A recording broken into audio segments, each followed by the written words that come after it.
किसी को मनाने की कला, द आर्ट ऑफ परसुएशन। किसी को मनाने का अर्थ है किसी व्यक्ति को किसी चीज के बारे में मनाना। इसे हिंदी में अनुनय करना भी कहते हैं। लेकिन जरा सोचिए, क्या किसी को मनाना वाकई इतना आसान होता है? किसी को मनाने के कौशल का उपयोग ज्यादातर कार्यस्थल पर करना पड़ता है। करियर बनाते वक्त बहुत सी जगहों पर किसी को मनाने का कौशल आपके पास होना जरूरी है, लेकिन मुख्यतः इसका इस्तेमाल कार्यस्थल पर होता है। इसमें भी मार्केटिंग के क्षेत्र में नौकरी करते वक्त यह कौशल ग्रहण करना बहुत जरूरी होता है। आप किसी परियोजना को किस नजरिए से देखते हैं? उसका उद्योग समूह या कंपनी को कैसे फायदा हो सकता है? ये बताना, आपकी कल्पना और विचारों के बारे में आप दृढ़ निश्चयी होने के कारण देना, सामने वाले व्यक्ति या अपनी टीम तक वो पहुंचाना और उन्हें उसके बारे में समझाना, इसके लिए मनाने का कौशल बहुत उपयोगी होता है। किसी को मनाना ये एक कला है, ऐसा हमने यहाँ कहा है। अर्थात इसके लिए कुछ विशेष गुणों की आवश्यकता होती है, वो हमें ग्रहण करने जरूरी होते हैं। अनुनय करना यानी परसुएशन की परिभाषा क्या होती है, हम सबसे पहले ये देखते हैं। किसी बात या चीज को हम जिस नजरिए से देखते हैं या उसे समझते हैं, उसे उसी नजरिए से देखने या समझने के लिए किसी व्यक्ति को मनाया जाता है। इसी को परसुएशन कहते हैं।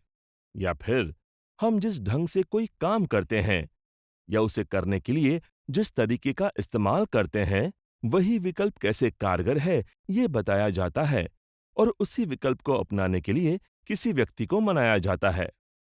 इसका एक उदाहरण देखते हैं। आपके पास कोई उत्पाद या सेवा है जो आपको किसी ग्राहक को बेचनी है। वो उत्पाद या सेवा खरीदने के लिए एक विशिष्ट ग्राहक वर्ग तैयार है। अब ये विक्रेता ग्राहक को मनाने के लिए उस उत्पाद या सेवा की पूरी जानकारी उसे देता है और उसकी वजह से ग्राहक को क्या-क्या फायदे होंगे, वो ग्राहक को समझाता है। इस उत्पाद या सेवा के बारे में ग्राहक का अपना एक नजरिया हो सकता है।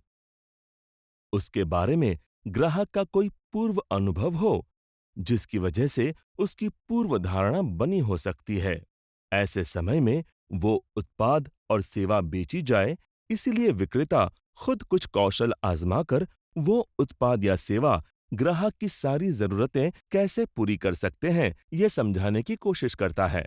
मतलब, उस उत्पाद या सेवा के बारे में ग्राहक का नजरिया बदलने के लिए विक्रेता उसे मनाता है। यही है मनाने का कौशल या अनुनय करना।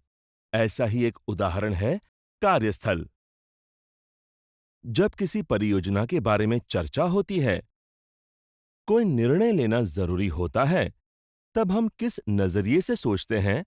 इस निर्णय से किस तरह से फायदा हो सकता है? कौन-कौन सी संभावनाएं हमारे पास हैं? या नए सिरे से मिलने वाले विकल्प क्या हो सकते हैं? ऐसे अलग-अलग मुद्दे अपने सहकर्मियों को समझाने पड़ते हैं। इसके लिए उन्हें मनाना पड़ता है।